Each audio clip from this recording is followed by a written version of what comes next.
I just got back from the library. I did some damage. So I had books on hold. I had 4 books on hold. Then I went browsing for a few things. And then I spotted the library book sale and I couldn't resist. And I got a ton of books for $12. $12. And one of the books has like 5 novels in it. So it's not even just like one book. It's like a collection. So I'm gonna go ahead and dive into the haul portion of this video.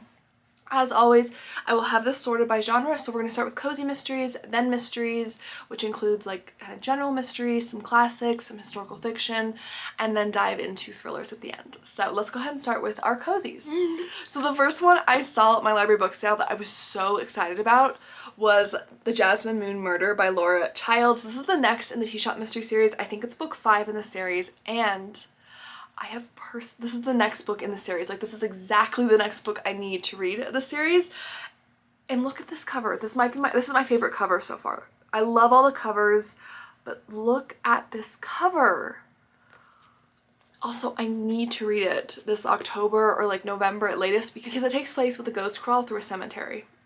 How perfect is that for this time of year? I believe this takes place during the autumn. It looks like it would be kind of like an autumn or October kind of cozy mystery, but I'll let you guys know. But I just love this series. Our main character is Theodosia Browning. She is a more mature sleuth. I don't know exactly her age, but she's just very mature with her approach to sleuthing. She's got an established business called the Indigo Tea Shop. I love her employees. They all have their interesting storylines. This whole like series in particular really dives into like arts and culture and just a lot of things like that. I just love learning more about tea. I'm a big tea drinker myself, and this is just such a good cozy. I can't wait. I've definitely got to read this month or very shortly after because the theme is perfect. Speaking of a perfect theme, I haven't heard of this before, but I couldn't resist this for this time of year. It's called What a Ghoul Wants by Victoria Laurie. This is part of the Ghost Hunter mystery series. And this just looked absolutely perfect for this time of year. So our main character in this is MJ Holiday, and she can talk to ghosts, which is pretty unique, and she's at this castle in North Wales where there's this rumor about this ghost who haunts the castle named the Grim Widow, who lures and drowns unsuspecting guests. And MJ and her film crew arrive to film their show Ghoul Getters and to kind of dive into this ghostly presence, and there is a murder that happens there, and the local inspector thinks it's like a father-son serial killer, but MJ suspects otherwise and gets involved in the case. I'm not quite sure how far into the series this is. It looks like it's pretty far into the series, but I'm hoping I can just jump in, give it a go. It just looks really interesting, and it's supposed to have paranormal thrills and chills, and I've been getting more into an occasional supernatural or paranormal cozy, so I thought I would give this one a try. I think someone who can talk to ghosts is a really interesting premise, and I like the idea of like this Ghoul Getters TV show. I think that's a fun premise. This next one was on my list of the 15 cozy mystery series I really want to start this year, and I haven't started it yet. And when I saw book 1 for sale, my used book sale, I was like, okay, this is our sign, let's grab it. And this is the Alexander McCall Smith, the #1 Ladies Detective Agency book series. This is what it looks like here. Gotta give this a try. So this one actually takes place in Africa, which will be great because I am trying to read more cozies that are set outside the United States. Our main character in this is Precious, who is drawn to a profession to help people with the problems in their lives, and so she is part of the #1 Ladies Detective Agency, and she's helping with a bunch of different crimes and things that are going on in the area. And this includes trying to find a missing husband, uncover a con man, and also to find where this wayward daughter goes off to, but the one that really tugs at her heart is this 8-year-old boy who's gone missing. So it sounds like she's tackling a variety of crimes or different things in this. So I'm really intrigued by this. It's interesting that she's a detective agency. I think this is still considered a cozy mystery. I'm not sure if it's like a detective agency in the formal sense, like she's licensed as a detective, but I believe it's still a cozy mystery, so we'll see. I'm not really sure, but it sounded like a really interesting read, and I've had some of you recommend it to me. Okay, so the next one I picked up was A Murder for the Books by Victoria Gilbert, a Blue Ridge Library mystery. And I'm really excited to have snagged this for 50 cents, by the way. 50 cents! Because I actually have book 1, or not book 1, but I have a different book from the series somewhere that I got used before this at the library, and it's like book 3 or something, I want to say, in the series. And so when I saw book 1 for 50 cents, I was like, okay, let me just snag it. Let's give it a try. And our main character is Amy, and she's fleeing from a disastrous love affair. She's a university librarian, but she decides to move to the small Virginia town where she has family, and she becomes the librarian there. And this man in town named Richard has this home in town where his great uncle was murdered, allegedly by his love interest, who might have poisoned him. But after her salacious trial, she fled and disappeared, never to be seen again. Well, he asks Amy, the librarian, to help him uncover secrets about the town and see if this is true, and to clear his uncle's love's name, basically. Well, she starts to dig into it, and she starts to uncover secrets about a lot of the founding families in town, including her own. So now it's up to Amy and Richard to turn the page in this turbulent first start to the mystery series. And this just has the cutest cover. It's just so colorful and beautiful and organized. I want to know if there's a cat or a dog or any type of pet in this. I don't see one on the cover, but I'm hoping there is. Now, this one may not be Halloween, but it is a holiday one, and it's the next book in the Secrets of the Castleton Manor Library. This is by Jan Field. So she's actually a repeat author within the series because most of the books are written by different authors, which is really fun. These are really short. I read The Grim Reader last month and I loved it. And we have this cat named Watson. You get to read from his perspective in some scenes, and it's really fun. And our main character is Faith Newberry. She has her cat Watson, and she's somebody who lives at the carriage house at Castleton Manor, and she's the librarian there. There's lots of distinct rare books and things, and there's always these events going on, which is really fun. So the Castleton Manor is hosting this Charles Dickens Christmas Carol Gala, and they're having all these events. They're reading the Christmas Carol. Oh my goodness, I'm so excited. They're really doing it up. This takes place in Massachusetts, and it's a big deal. And then some antique jewelry is stolen, and then somebody ends up dead, and Lindsay's Scrooge-like boss Marlene is accused of the crime. And as much as Lindsay doesn't love Marlene, she knows she didn't do it, so she goes on the offensive and tries to figure out what happened, along with the help of Watson. These are so quick and easy to fly through. They are around 200 some pages usually, so they're on the shorter side. I have been flying through the series. I've been loving it. I really cannot wait to read this. It's gonna be so good. I just know. We have Murder by the Book by Lauren Elliott, and this is a Beyond the Page bookstore mystery series. This is book 1 in the series. I think I've read book 5 or something a long time ago, and I think I liked it. I don't remember loving it, but I think I liked it enough where I wanted to go back and eventually read more of it. In fact, I've picked up so many more bookish cozies in this. Let me know if you guys want another bookish cozy mystery reading vlog, because I have so many bookish cozies between this haul and then some more on this cart. We have plenty we could be picking from for the bookish cozy mystery theme. And Addie is our main character. She's a librarian. She has been having a rough time is an understatement. So she works at this big library. She's used to playing detective to hunt books down for people, but then her father and fiance get into a fatal car crash. Her life is turned upside down, and she also receives this unexpected inheritance. So she moves to the small town and works at this small bookstore to try to kind of start her life over. She meets a new friend. There's this grumpy baker next door, but things are going okay as they can be anyways. But then a car nearly runs her over, and someone steals a copy of Alice in Wonderland, and then her friend is accused of murdering another merchant in town, so she gets involved in the mystery. So I'm really excited for this. It looks really cute. I love the covers on this series. The detail on the illustrations are especially really beautiful. Okay, so now we're going to go into kind of general mystery. A lot of these are still on the cozier side, so definitely stay tuned. If you like cozies, there's still quite a bit you'll probably like.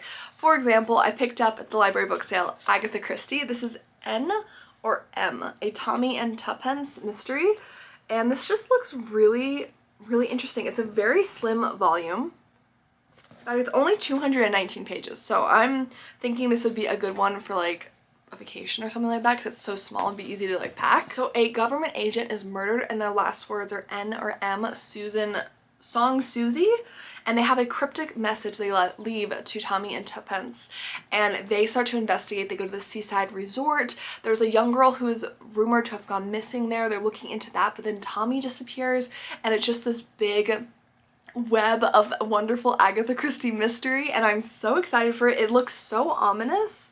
Like, this cover really caught my attention, and I have not read any from this particular series of Agatha Christie, so I'm really excited to give this a try. Then from my library, I got from Richard Osman We Solve Murders, which is his new series. I believe it's a series, but this is the first in the series, and this involves a father-daughter duo. The father is like a retired detective, but his daughter enlists his help when something goes awry. The father, Steve, and then the daughter, Amy, and Steve is a retired investigator. He's enjoying his retired life, but Amy is like a security guard, I want to say, and she's on this like private island protecting this big selling, like mega seller author, and then things start to happen on the island. She finds a dead body and a bag of money, and she sends her dad an SOS, and the two of them are going to solve this mystery together. I love a good like family duo like this, and this just sounds like a really good time.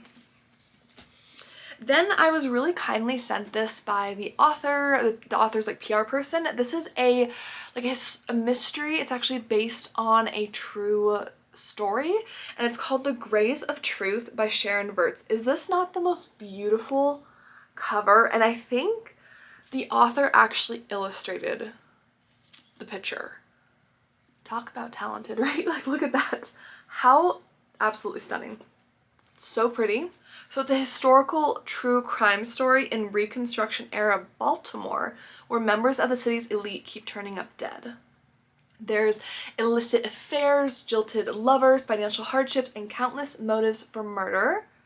Our main character Jane is a trained chemist and former nurse, and her brother dies like kind of unexpectedly at this home, like this specific house that's kind of eerie. I'm assuming that's the one here on the cover. And at first I think it might be natural, but then her and I think her daughter arrive at the home, and they start to get mysteriously sick as well. So she starts to dive into the reason why. So this sounded really interesting, so thank you so much to the PR person for the author for sending this to me. I'm really excited to read it, and this cover is, I mean, it looked beautiful online, but it's honestly so unbelievably stunning. Then at the library book sale, I picked up a Mary Higgins Clark, and is this not the most, this is gonna be on my winter TBR. There's no way it's not. Look at this cover. And it's called Daddy's Gone A-Hunting, celebrating more than 35 years of heart-pounding thrills by this author, which is incredible. So we have some primary characters here. We have Kate. She's this tall, glamorous CPA, and she's in her family's like antique museum, it sounds like, when it goes up in flames, which in and of itself is worrying and scary enough. But with her is this man named Gus, who's a retired employee, and no one has any reasonable explanation for why they would have been there together. And now Gus is dead and Kate is in a coma, and her sister is trying to figure out what happened, and there might also be some kind of connection to some decades old case, which again, I love a cold case like connection. So this sounds really good. I've read a couple Mary Higgins Clarks and I've really enjoyed them, so I'm so excited to read this. This is definitely going on my winter TBR because this cover is chilling. Then I was so excited for $2. I got this big collection from Mary Roberts Rinehart, and I've read one book by her. I read, oh, what was it called? I want to put a picture on screen because I'm blanking. Miss Pinkerton, something about Miss Pinkerton. Anyways, this one has 4 complete novels. We have The Circular Staircase, The Man in Lower 10, The Window at the White Cat, and The Buckled Bag. And when I had read the first book by her that I had read, some of you had said that, because I liked it but I didn't love it, and a lot of you said The Circular Staircase was where I should read next. So when I saw this for $2, and also look at this circular staircase, how cool is that? Also, isn't she so elegant looking? I love her beautiful outfit. But that is this basic idea for this. So she is America's first lady of mystery, and I'm just really excited for this. So I think this, I don't think she's like a cozy mystery writer, but I think she's just kind of like a classic, not overly gory, but just kind of standard mystery writer, and I'm so excited to explore more from her. Then we have a couple of thrillers. So the first one that I snagged at my library book sale, and I'm so excited because this is a book of the month book. So normally you would pay like, is it $19 I think a month for that subscription? And I got it for 75 cents. And this came out in March 2018, so it's older. But look at the cover. It's called Not That I Could Tell by Jessica Strasser. Is that not beautiful? Like the purple on this cover, I'm in love with the cover. It's absolutely stunning. And this is like a neighborhood domestic thriller, which I love. So there's a group of women who every Sunday night they get together, they chat, they share gossip, they drink wine, you know, probably have some hors d'oeuvres. And then come Monday one time, one of them is gone and missing.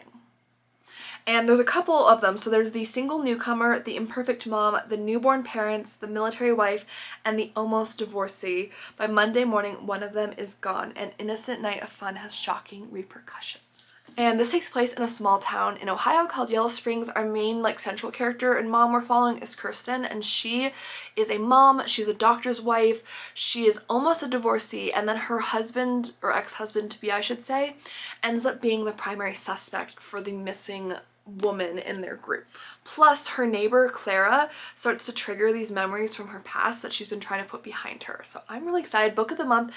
Thrillers and I tend to get along very well, so when I saw this for 75 cents I was like, well, I'm taking that home with me.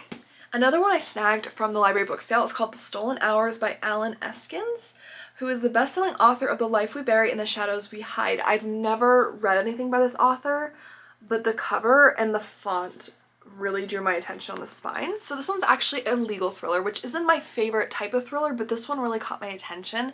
Our main character is Lila, and she is about to get her dream job as a prosecutor. She's really excited. She's settling into a happy life with her boyfriend when a woman is found, like her body is pulled out of a river nearby, and the suspect is a man named Gavin who is a photographer. And Lila is starting to build evidence as the prosecutor, and she's really determined to make justice stick to this man. But the closer she gets to trying to prove the case, the more justice seems elusive. And she's also haunted by her own ghost because she had some kind of attack or incident that happened to her 8 years prior. So I'm really excited for this. Again, legal thrillers aren't my go-to thriller type, but this one really sounded good, and I do like that it has a more personal feel with the prosecutor, which is often my problem with legal thrillers, feeling maybe a little bit disconnected from the characters, but this character seems really interesting, so I'm excited to pick up this book. Then I picked up Karen Slaughter's book called Fractured. I've read a couple books by her. She is a very brutal, like her last name or pen name for this is it's on point. She's very, very brutal with her writing, but her thrillers have often been really good mysteries, so I do enjoy them for that as long as I'm in the right headspace. So this takes place in Atlanta, and the primary setting is Ansley Park, which is this very nice, like upper class neighborhood, and unfortunately a teenage girl has been savagely murdered. And when Will Trent, who's like the detective on the case, comes to the home, he finds the mother in the daughter's doorway covered in blood because she has just killed her daughter's assailant with her bare hands. But there's more to the story than what appears, and like the self-defense may not be what it appears to be, because soon after another girl is similarly attacked and I think murdered in the same like kind of area. So the detective is on the case trying to solve this and trying to figure out some things about the mother as well. So I'm very interested about this. I feel like Karen Slaughter does a lot with mother-daughter relationships, which I find to be very interesting, and her books have always been, again, very, very brutal. Definitely look up trigger warnings for thrillers in general, but especially hers. But I do find them to be very well written. Then we have Something in the Water by Catherine Steadman. So I recently read, what is it called? Look in the Mirror by her, and I loved it. I read The Family Game and I liked it, but didn't love it. And then I read her recent release this year and it was so good. So when I saw this, I was like, okay, we're grabbing this. I'll probably wait till next summer to read this because it is a very summery thriller. This one, the description is so brief, but it terrifies me. And it's a psychological thriller. It's a very summery thriller. Our main character is Erin, and she's a documentary filmmaker on the brink of a professional breakthrough. And she's also in love with Mark, an investment banker, and they are going on their honeymoon. They are very much in love. I think they're going on a cruise, I'm thinking, to Bora Bora, or they're on some kind of boat when they see something in the water. And this is pretty much all it tells you, and that in itself is enough to scare me. So I think I'll definitely be saving this for next like summer because it just looks perfect for summer. And then last but not least, I have a repeat thriller author who I've had pretty good results with. He's definitely a wild card writer, but I've had a fun time with what I've read so far. And that's 9 Lives by Peter Swanson. It says, if you're on the list, someone wants you dead. And this is the cover here. I checked it out from my library. And this has the most fascinating and terrifying premise. So basically, 9 lives, 9 strangers receive strange mail that's like threatening them. And a lot of them think it's a fluke or junk mail or a joke or something, so they dismiss it. But then one by one, they start to die mysteriously. One of them drowns, one of them is shot while they're running through the neighborhood, and there doesn't seem to be connection between them. Like, they don't know each other. They have very different career paths. One's like an oncology nurse. One is, let's see, yeah, oncology nurse to aspiring actor. They're located all over the country, and the question is who sent this list and why. And one of the people on the list is actually an FBI agent named Jessica, and she is determined to solve this for her own safety as well as the safety of the remaining people who are still alive. The premise for this, I'm so intrigued. And Peter Swanson, he's had some really wild thrillers in the past that I've read where the endings are just kind of cuckoo but just fun and like crazy. I've always had a good time with them, even if they're not like my favorite thriller ever. So I'm really excited. Thank you guys so much for joining me for this book haul today. I hope you had fun going to the library and book sale with me. I had fun taking you, and yeah, this is my book haul. I'm so excited. I had, I think, close to 20 books here, and they were either all free from the library or for $12, which, can you beat it, especially for hardcovers? I don't think so. So thank you guys for joining me today. Please let me know if you've picked up any books from your library or a bookstore or anything recently. Let me know what you've picked up and whether you're enjoying it. Thanks for watching. Don't forget to like and subscribe. I do post new book content every week on my channel, especially within the mystery genre. So if you like anything from cozy mystery to thriller, I talk about it here. And I'll see you guys all in my next video. Thanks for watching.